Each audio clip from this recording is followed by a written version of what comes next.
These are AR speakers, Ray? You're building another. Are you building them, or are you rebuilding them, or restoring them? No, what I'm doing actually is these are old AR speakers. These speakers are about 38 years old. Now, are these a component of the speaker or the speaker itself? I said speakers earlier, but I meant You're what right. part of the You're speaker? right, but Oh, this is a component. This is the woofer. oh, the woofer. Ooh, ooh, okay. This is where the bass comes from. And these speakers are very well constructed.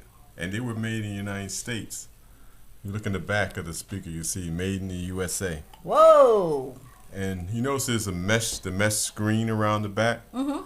That's something really unique. A lot of speakers don't bother with that. That keeps all the sound absorbing material that's inside the cabinet from touching the cone.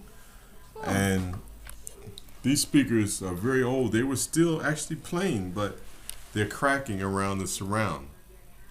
Okay, now what's the surround? This area right here. That surrounds the woofer. Right. Okay. Yeah, so when the woofer moves, it moves up and down, and this is like a spring there. It keeps the air and traps the air and allows the cone to move up and down. So in this one, what I'm doing is I'm taking the surround out.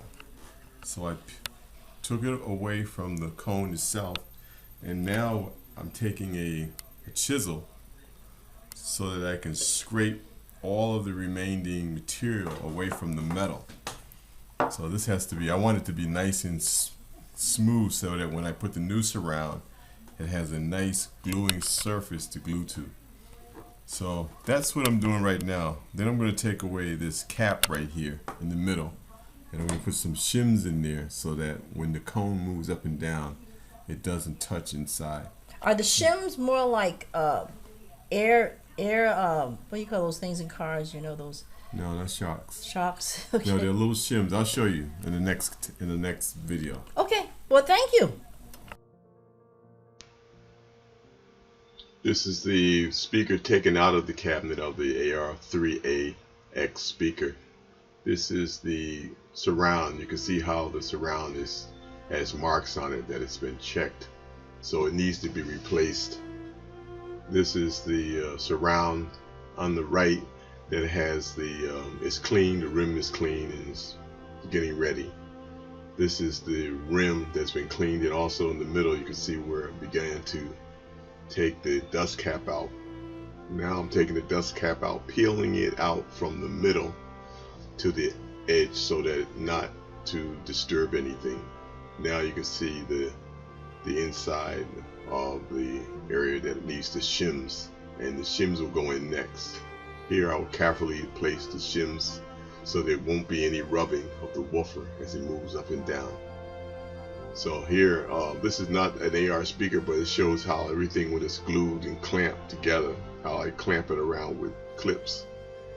Here are the shims inside the AR speaker, so you can get an idea of what that looks like. And now I'm gluing the dust cap, putting glue on the dust cap, and carefully putting glue all around the dust cap, all around the sides. And from there, I'm going to carefully center the dust cap over the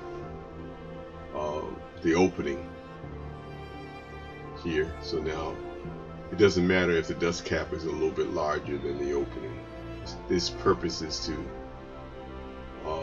seal off the dust going inside. And here now we can see this finished speaker. Here are both of the speakers that are ready to go back into the cabinet.